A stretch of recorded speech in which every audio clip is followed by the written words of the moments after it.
I am very delighted to inform you that VIT-AP University ranked number 1 under emerging state private universities in India in the Outlook rankings 2022, 2023 and 2024. 3 consecutive years we are number 1 in the country under emerging state private universities. After all these rankings, now we are focusing on the NAAC accreditation. My dear graduates, I wish you goodness, well-being and success in your career. I am confident that you will earn laurels to yourselves as well as to your alma mater. Once again, ladies and gentlemen, I extend a very warm and cordial welcome to each one of you. Thank you.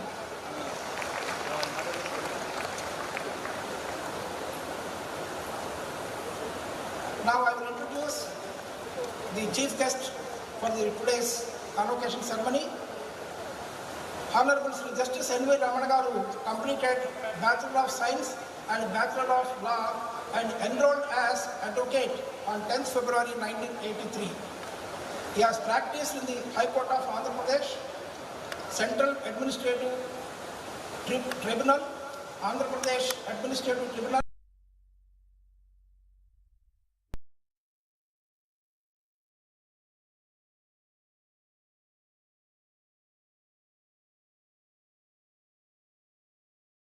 General of Andhra Pradesh, and elevated as a permanent judge of High Court of Andhra Pradesh from 27 June to 2000.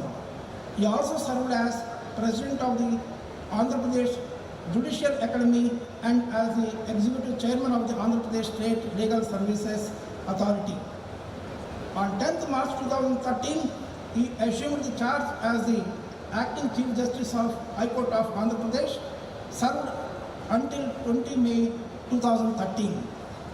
On 2nd September 2013, he was appointed as the Chief Justice of High Court, Delhi, and served until 16th February 2014. He was elevated as Judge of Supreme Court of India on 17th February 2014. At the Supreme Court, he served as the Chairman of the Supreme Court Legal Services Committee and held the office of Executive Chairman, National Legal Services Authority. Honorable Sri Justice Ramana garu took oath as the 48th Chief Justice of India on 24th April 2021 and retired on 26th August 2022. He authored several landmark judgments on arbitration, and he is instrumental in setting up of the International Arbitration and Mediation Center at Hyderabad, Telangana. Honorable Sri Justice Ramana garu authored several path-breaking judicial and administrative decisions, which includes Pegasus snooping and Bilkis Banu's gang rape and several others. He is instrumental in digitalization and live streaming of the Supreme Court proceedings by implementing 2018 decision. He also took several initiatives to give access to justice to people of India using technology. Ladies and gentlemen, please put your hands together to welcome our Chief Guest, Honorable Sri Justice Ramana garu. Now I will introduce the guest of honor for today's convocation ceremony. I am very happy to introduce Sri Raju Verma. He is the Senior Director of Engineering at Samsung Electronics, Bangalore, and a highly respected leader in tech industry with more than 27 years of experience. He has worked on some of the most important innovations in mobile phones and semiconductors, playing a key role in launching more than 150 phone models around the world. He holds an MSc Electronics degree from Kurukshetra University and MTech in Computer Science and Engineering from prestigious Indian Statistical Institute, Calcutta. His strong academic background and passion for technology helped him grow into leadership roles at the top companies like Motorola and Samsung. He holds many patents in his name and has research papers published in many international forums. Today, he leads advanced research in memory technologies that power the latest AI systems. shaping the future of the computing. His journey is a great example of how strong education, curiosity, innovation and dedication can create real meaningful impact in the world of technology. Ladies and gentlemen, please join me welcoming our guest of honor, Sri Raju Verma.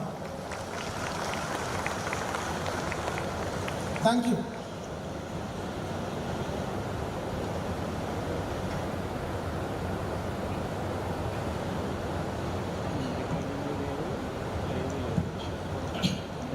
Honorable Chancellor, may I have the privilege to request you, sir, to deliver the presidential address and declare the convocation open.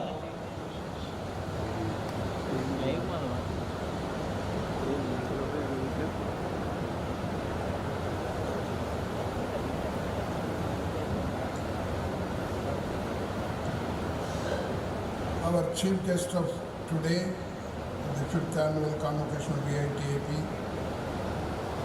Honorable Sri Justice N.V. Ramana, former Chief Justice of India, a guest of honor, Sri Rajiv Kumar, Samsung Electronics, Bangalore Senior Director, Vice Chancellor, Dr. Kota Reddy, Vice Presidents, Sri Sankar Viswanathan and Dr.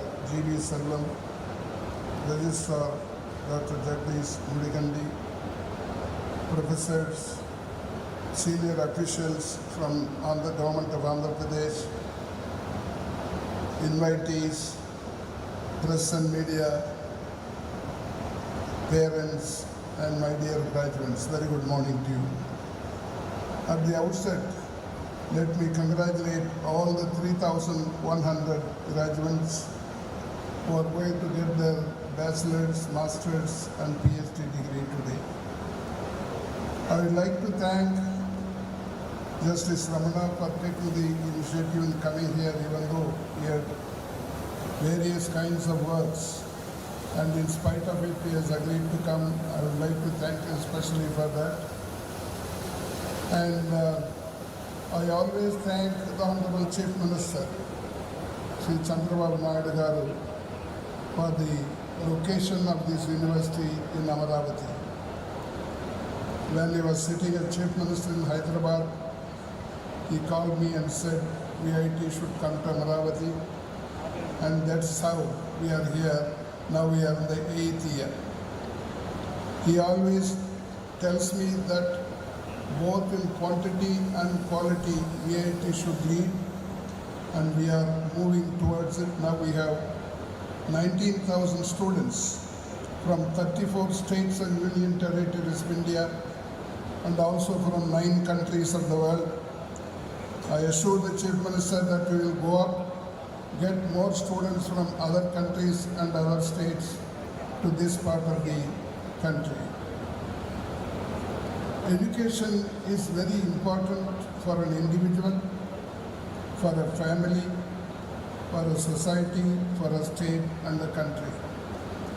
If you go up in education, the per capita income will go up, the productivity will go up, the GDP will go up, and poverty will come down. Today, you have found an advertisement by Government of Kerala that they have come out of extreme poverty in 2025. We should congratulate them being the first state in India to come out of poverty. According to Niti Aayog, in 2023, Kerala had 0.5% of poverty. All other southern states are less than 5 or 6%. The maximum poverty is in Bihar, 33%, and other states like UP, Rajasthan, etc. are between 20 and 33. So it means that they are all lagging behind in higher education.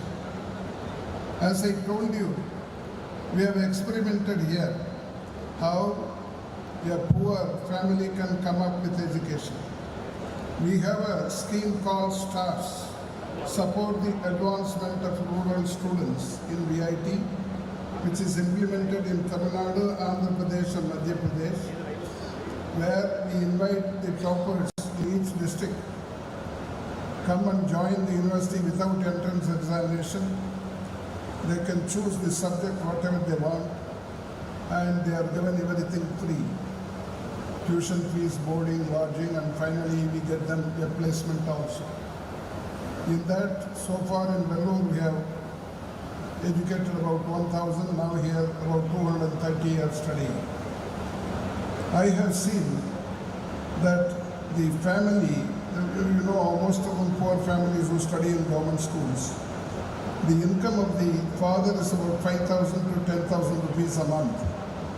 When this boy or girl completes the study and joins a company, the income is 10 times to 20 times that of the father. That's what the education can do. It is true as well as states and countries are also. Once we were ahead of China. In 1990, our per capita income was $50 more than China. They concentrated on education. Now their GER is 60%, whereas our GER is 28%. Because here the higher education is maintained only by parents, except some few percentage by governments. In all other countries, developing or developed countries, they spend more on education so that the poor and the middle class have the benefit of higher education. I request the union government as well as the state governments to take care of the education, higher education of poor and the middle class. In the southern states, is all about the GER is about more than 35%. Tamil Nadu is number 1 with 47% and Kerala is number 2 with 41%.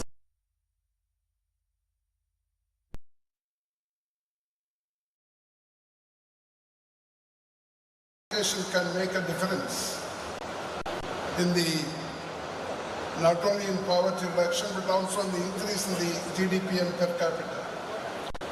Let us take two states, Kerala and Bihar. Kerala's Bihar's population is 13 crores. GDP is $67 billion, whereas $100 billion. The per capita income of $800 and per capita income is $810. This is the maximum difference because of higher education. Of course, other also are there. In the same way, I compare Uttar Pradesh with Tamil Nadu. Tamil Nadu's population is 8 crores. UP's population is 24 crores. Tamil Nadu's GDP is $420 billion, where it is $290 billion in UP. The per capita income of Tamil Nadu is $5,400 and it is UP, it is $1,500. Because in education, higher education, the GER is 47% in Tamil Nadu and 24% in Uttar Pradesh. I would very much like the governments to take care of this. It's not only that the country is growing economically, but the poor remain to be poor. The benefit of the growth is not reaching all the people.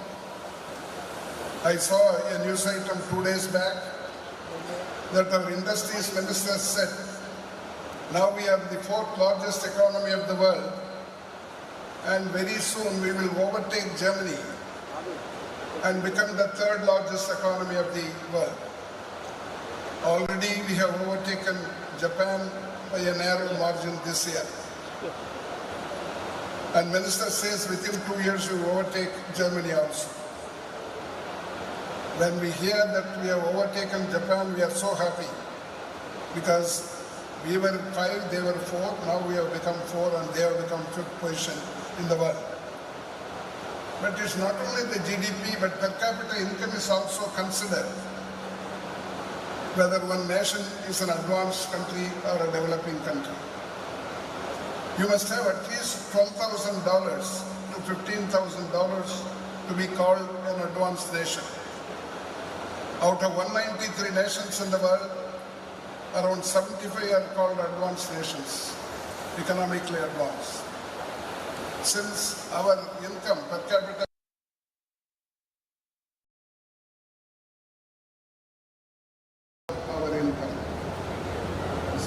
is $37,000. When we hear that we are going to overtake Germany in 2 years, I was wondering what will happen. Because if the same thing continues, Germany's per capita income is $58,000. How much are we going to increase in 2 years? So these are all things I would very much like the government to take care of. There is so much inequality in the country. It's one of the most unequal countries in the world because the top 10% of the population control 80% wealth of the country and the bottom 50% control only 4% wealth of the country. But when it comes to taxation, who pays? Normally, the law of taxation is the broadest shoulder should bear the heaviest burden. Students of economics and commerce will know. What happens in India is not like that. GST brings us maximum revenue to the government. In GST, we get about 2 lakh crores a month. But who pays it? The people who control 80% of the wealth, 10% of people, they pay only 4% of GST. The people who control 3% of wealth, 50% of the people, they pay 2/3, 66% of GST. That's how the taxation principle is there in India. I hope government will be aware of this and make necessary changes so that this money, if they pay, will go to the two sectors. Any welfare state should take care of education and health. These are the two sectors where we don't spend much. For last 50 to 60 years, the recommendation has been that 6% of the GDP should be spent on education. We are always hovering around 3%. This should change, and we must be able to assure all the poor and the middle class children to have access to higher education. The new education policy talks about taking this GR from 28% to 50%. Even if you are going to achieve this, then it will be lagging behind, because if you want to be an advanced nation, those students who have gone out of the country and working outside, for example, our own VIT students are working in 84 countries in the world. They send back the money, which is called remittance. In remittance, India is the highest in the world. In 2024, we have received 12 lakh crores.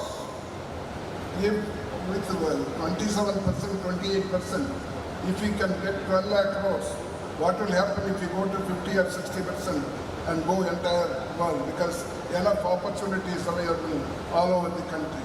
And again, among the states who get this 12 lakh crores, Maharashtra, Kerala and Tamil Nadu, they take away 50% of this 12 lakh crores, and the rest is divided among all the states because they are leading in education and sending people more to outside the country because of quality education, also English language. And I would very much like all the states to compete with each other in giving higher education, and VIT wants to be a model. In fact, we have started one scheme in Vellore district. Originally it was called North Arcot district. Now it's called divided into 4 districts. But we have taken it as a whole and assuring everybody higher education.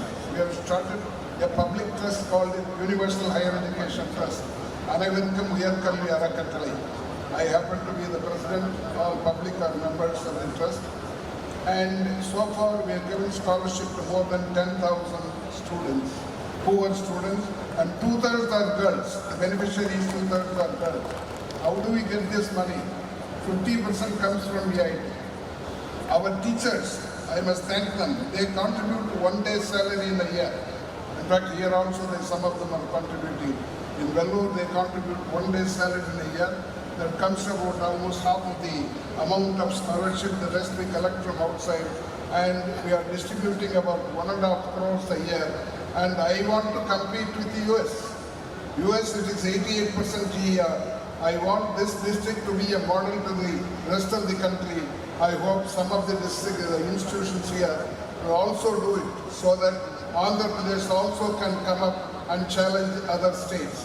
Already the government is doing very well. If we are going to cooperate with the government, the public, because it's not necessary that you should be a rich person. Even ordinary people can educate children. In fact, there was a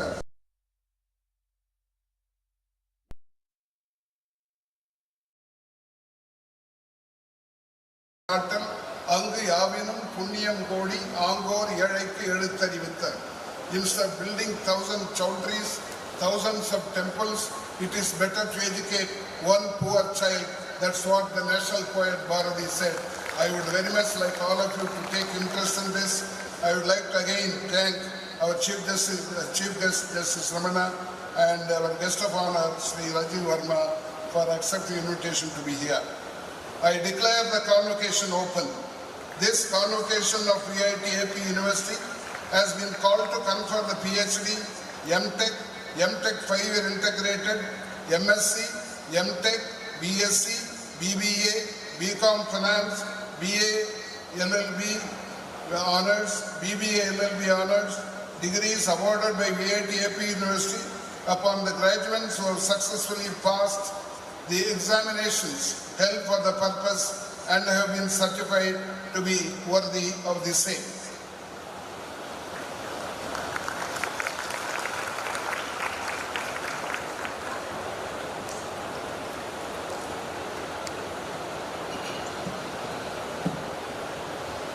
Now I invite the guest of honor, Sri Rajiv Verma, Senior Director, Samsung Electronics, Bengaluru, to deliver his address.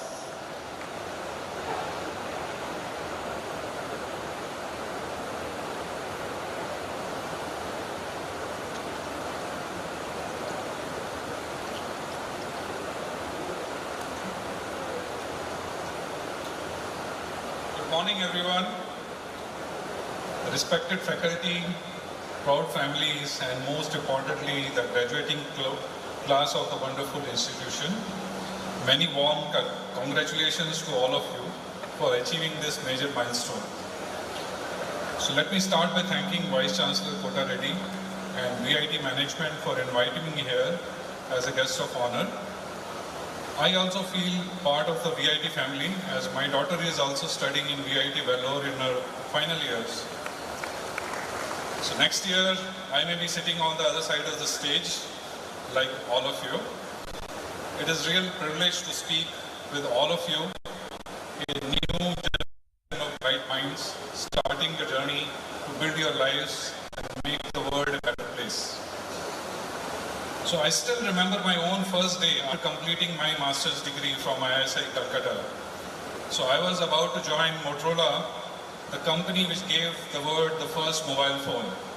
So I was so excited, dreaming about what kind of impact I will be able to make as a part of my new journey. Since then, I've spent 27 years in mobile phones and semiconductor industry, working on technologies, leading global teams, and helping to launch countless phone models around the world.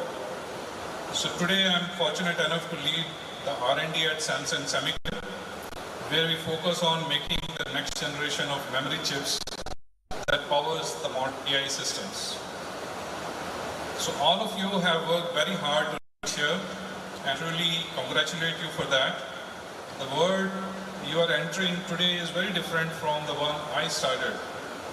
But I am also part of this new changing world through my professional journey.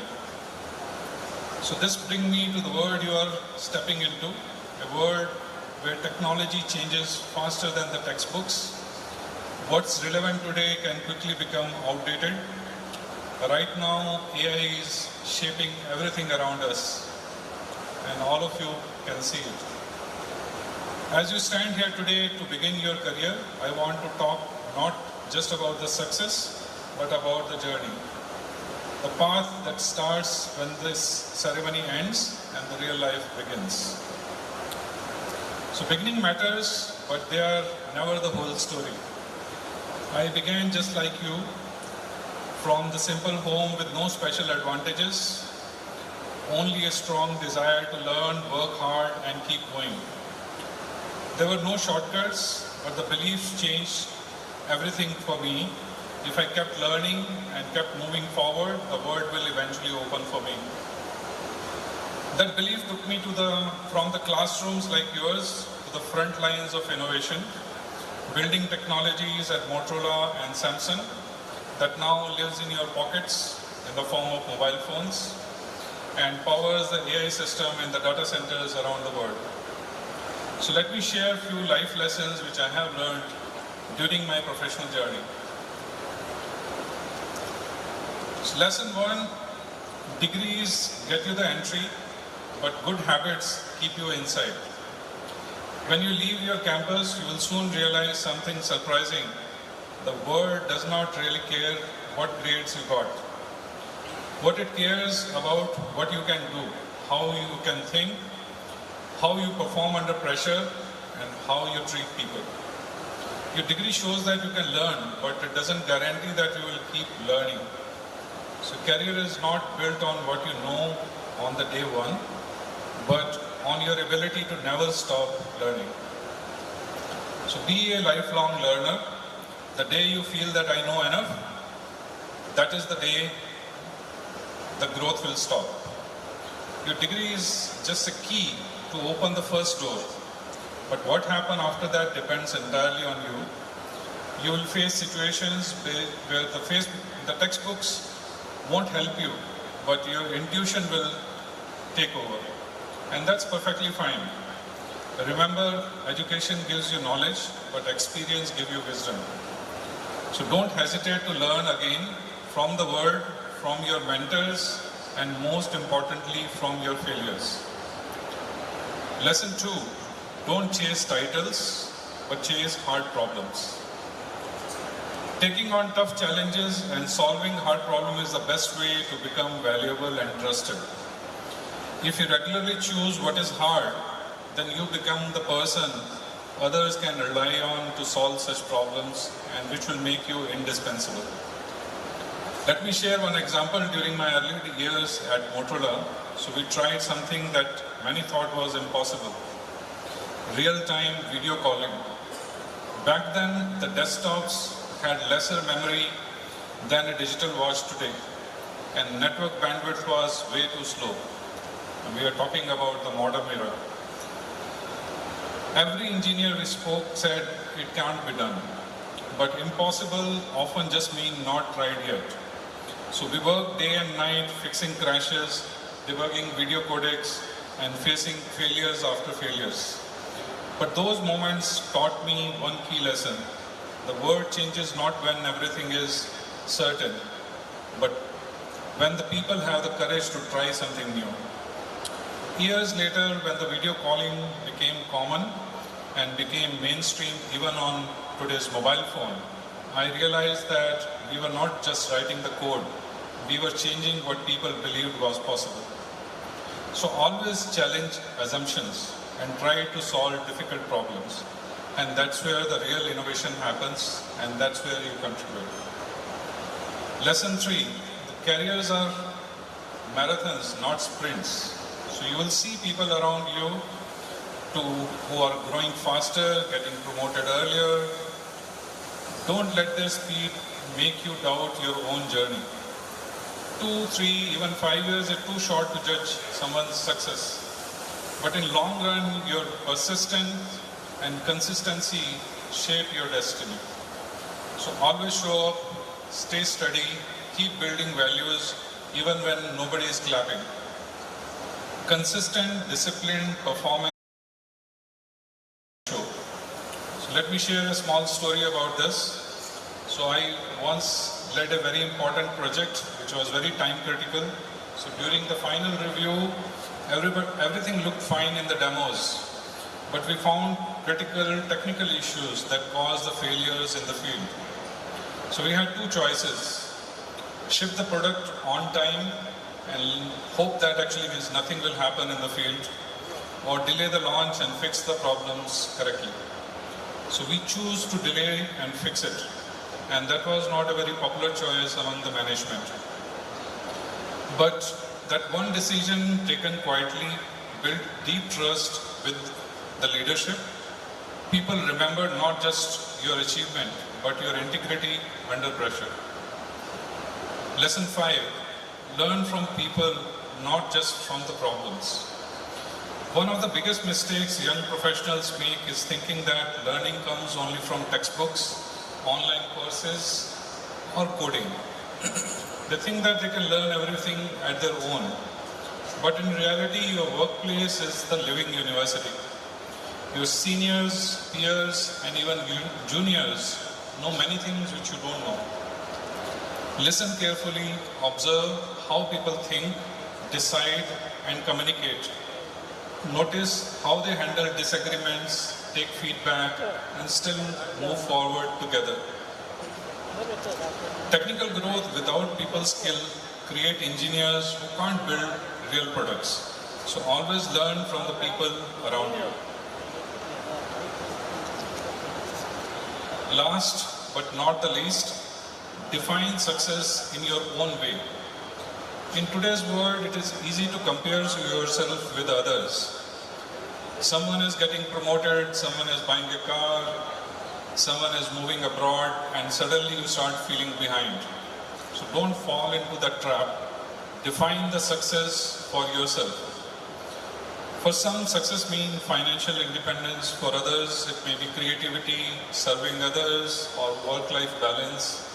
There is no single definition, and that's what makes it life beautiful. So you are not racing against anyone else. You are walking your own path. So trust your pace and focus on your journey. My closing thoughts. So I know many of you may be aspiring to work in different countries. Nothing wrong in that. But you are graduating into a country that is not just watching the future, but building it.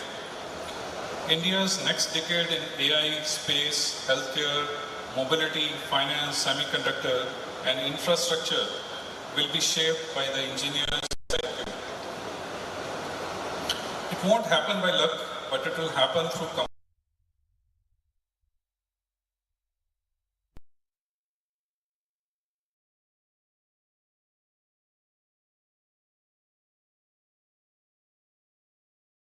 and welcome to the real world where your true contribution begins.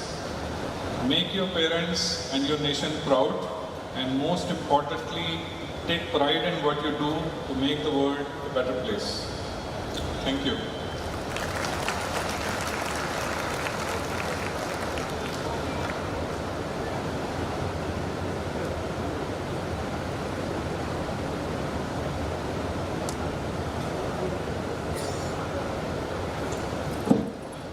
May I have the privilege to request our Chief Guest, Honorable Sri Justice N.V. Ramana, former Chief Justice of India, to deliver the Convocation address.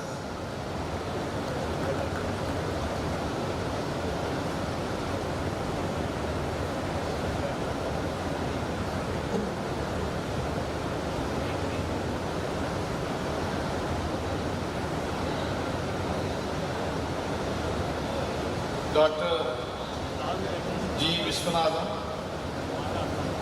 Chancellor,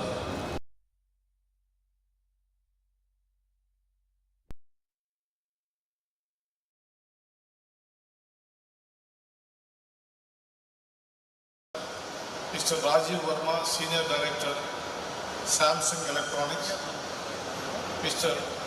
Shankar Vishwanath, Vice President, G.V. Selvam, Vice President, Dr. S.V. Kotareddy, Vice Chancellor, Dr. Jagadish Registrar, Dr. Madhusudan Rao, Dean Academics, my dear students, parents, well-wishers, teaching staff, media, Dr. K. Lakshmi Narayana, Senior IAS, who is an educationalist, ladies and gentlemen, and the farmers of this Amaravati.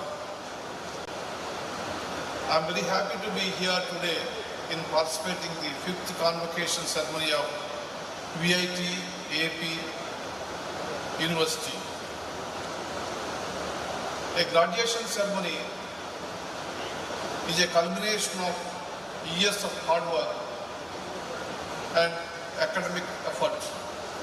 Today, we celebrate your potential and express gratitude to your families, friends and mentors.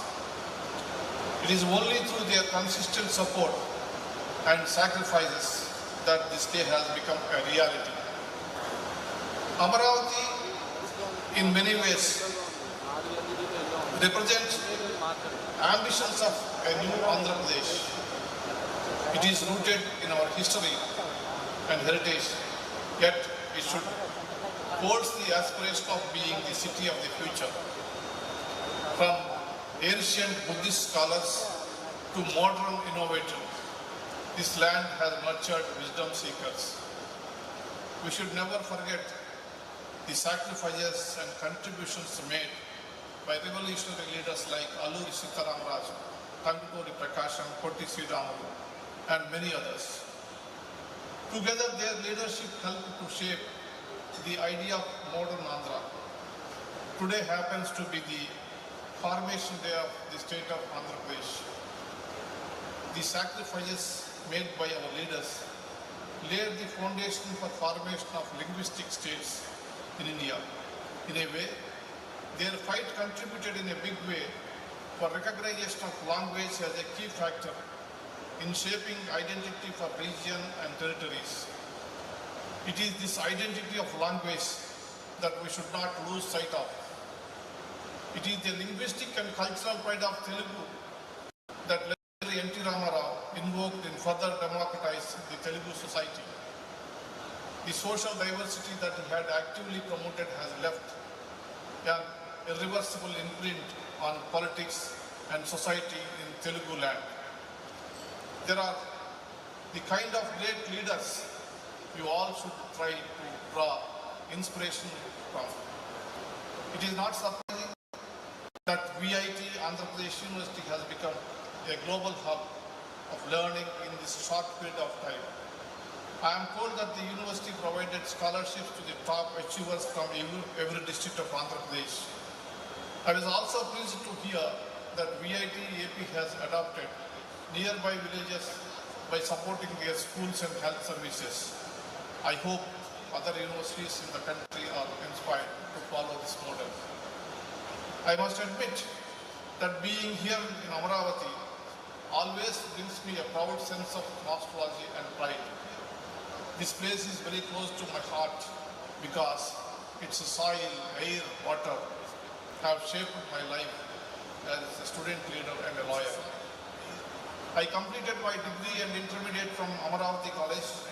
Thereafter, I studied law from Nagarjuna University. I spent much of my youth in and around of this area.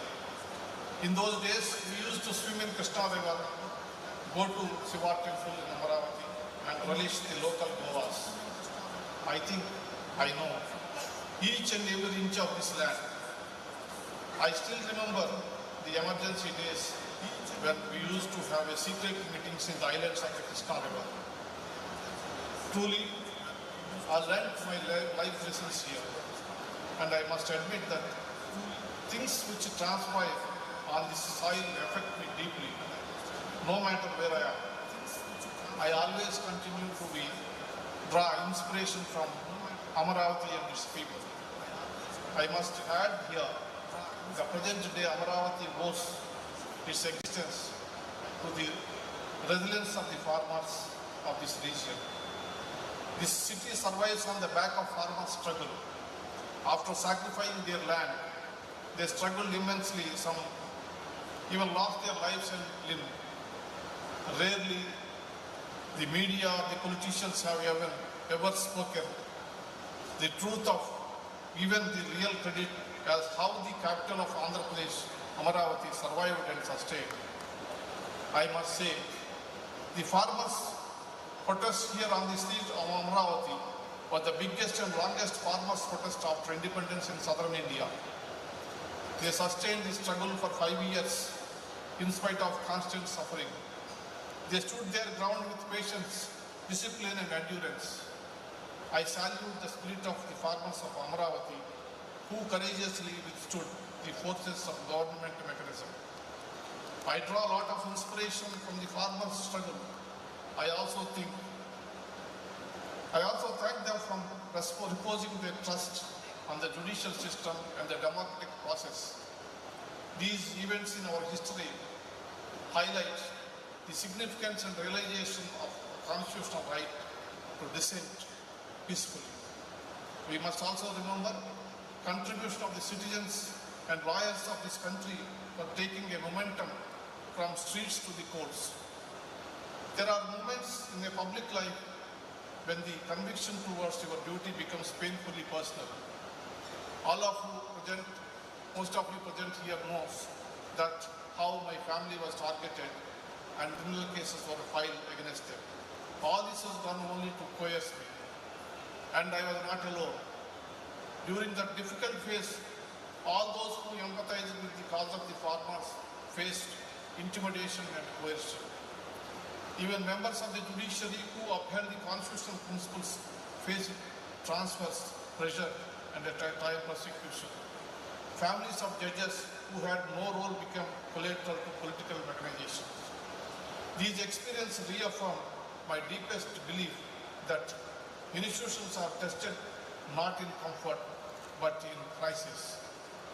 In such times, when many political leaders hesitated to take stands or remained silent, it was the jurists, lawyers and the courts of this country who stood by their constitutional promise.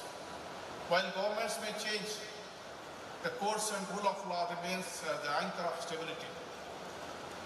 And the rule of law survives only when people reposed the public trust, declined to surrender their integrity for convenience. In these coming times, the role of the farmers, lawyers, jurists, members of the civil society and judges will remain enduring source of inspiration. To the youth gathered here, I say this: you will inherit a world that often punishes sincerity and rewards silence, but do not dishearten. The true power of a democracy does not lie with rulers, but in the moral stamina of its citizens. This is not a platform to go into the details. At an appropriate time and place, I will talk about the real story of Amaravati and about the people of their struggle. I get inspiration from Mahakavi Sri Sri, what he says in Telugu. ఏ దేశ చరిత్ర చూచినా ఏమున్నది గర్వకారణం, ఏ దేశ చరిత్ర చూచినా ఏమున్నది గర్వకారణం, నరజాతి చరిత్ర సమస్తం పరపీడన పరాయణత్వం. రణరంగం కాని చోటు భూస్థలమంతా వెతికిన దొరకదు, గతమంతా తెలిసిన రక్తమున కానుంటే కన్నీళ్లతో. ఇతిహాసపు చీకటి కోణం అట్టడుగున పడి కాన్పంచని కథలన్నీ కావాలి ఇప్పుడు, దాచేస్తే దాగని సత్యం. నైలు నది నాగరికతలో సామాన్యుని జీవనమెట్టిది, తాజ్మహల్ నిర్మాణానికి రాళ్లెత్తిన కూలీలెవరు. ఇక్కడ దీన్ని నేను I will modify like this. Krishna నది నాగరికతలో సామాన్య రైతు జీవనం ఏంటిది, అమరావతి నగర నిర్మాణానికి రాళ్లెత్తిన కూలీలెవరు. ఇదంతా రైతుల యొక్క గొప్పతనం అని చెప్పదలుచుకుంది. Here I must appreciate the management and Mr. Viswanathan particularly of this institution who struggled for 5 years and still sustained the institution through various challenges. Governance is a continuous process. There should be certainty. It is wrong to disturb the policy. When power changes hands, it will stunt the growth. People will suffer. The trauma that Amaravati suffered is a living example of distorted vision and destructive policies. In one of the judgments rendered by me, I cautioned that bureaucratic setup cannot be used for raising revenge. Development happens only when rule of law prevails in the country. Many institutions like VIT have sustained through this difficult time. I thank them on behalf of the Telugu people for creating these institutions, which went on to benefit the entire region. I always encourage youngsters to be active in seeking the truth. Be alert about your rights and rights of those who cannot speak for themselves. Be an active part in politics and social movements. Otherwise, the country will be ruled by dishonest and self-centered rulers. The future is in your hands. A convocation address assumes great significance. It is expected to be the final words of guidance before you leave the sheltered world of this university campus. The real world is filled with extraordinary possibilities and equally extraordinary uncertainties and challenges. Real education for the real world is about inculcating moral ethics and making men and women of character. It is about inspiring students to think, how can I make the world a better place? Therefore, it is the patronage and role of the universities to involve the students in real-time projects to make them aware of the constraints and practicalities of the real world. Even when you are abroad in the IT job or a corporate position in a global company, it does not absolve you from your civic responsibilities. You are still born to the challenges and hopes of your country. Therefore, don't be solely driven by the economic matrix or numbers. Stay informed about social realities around you and wide inequalities that affects our country. We need informed, tech-savvy and socially aware citizens. In today's information age, getting meaningful information has become a challenge. Twisted news, partisan sycophantic media not only affect the health of democracy, but also affects the youth's power in perceiving the truth. We are surrounded by the constant noise, endless notifications, opinions, updates, and reels. There is no scarcity of information or content. The sheer abundance of information on social media is constantly influencing our minds. So, to get the correct information, we must filter through large amount of content that is constantly being dumped on us. In the effort to create a free online space, we have accepted everything that comes with it. Trolls, hate comments, abuses, mental agony, unethical and distasteful comments. As a society, we have stooped to our lowest in the name of content and information creation. Adding to the above, there is hyper-connection with the world. I think we check our phones every few minutes for new messages, emails, news, notifications, likes, etc. People who are addicted to social media are struggling to disconnect. Their mind never be allowed to be rest. And finally, the authenticity of the content itself is an issue. There is also the issue of deepfakes, where photographs and complete videos are morphed. Therefore, when we access content on online, we are battling a constant question: is this really real, or is this real, or is this a deep or AI creation? To add to this misery, there is no effective grievance of redressal mechanism. The law is completely lagging behind in this area. The online space is totally lawless. Therefore, many victims hesitate to come forward. Keeping the information overload aside, we must realize that true creativity comes from a focused mind. You can think and express better when only your mind is well rested. Therefore, I urge you to moderate the use of your screens so that your mind gets some rest. The last few years have seen the evolution of quick commerce. The deliver within 10 minutes is perhaps the zenith of consumerism. People are buying things that they don't really need. All kinds of advertisements and social media campaigns are constantly bombarded at us. We are not given a chance to even reflect. As you start your careers, you must not allow yourself to be tempted by these attractions. There is an old saying, money saved is money earned. Inculcate a sense of financial discipline in yourself. Now coming to the technological revolutions around us. Every generation has faced a transformative technology from wheel, electricity, printing press, mechanization, etc., which have redefined the meaning of work and human efforts. However, no generation before yours has seen so much of change compressed in a short period of time. The latest innovations that have captured the world is artificial intelligence and quantum computing. Of these technologies, and there are a lot of gray areas. But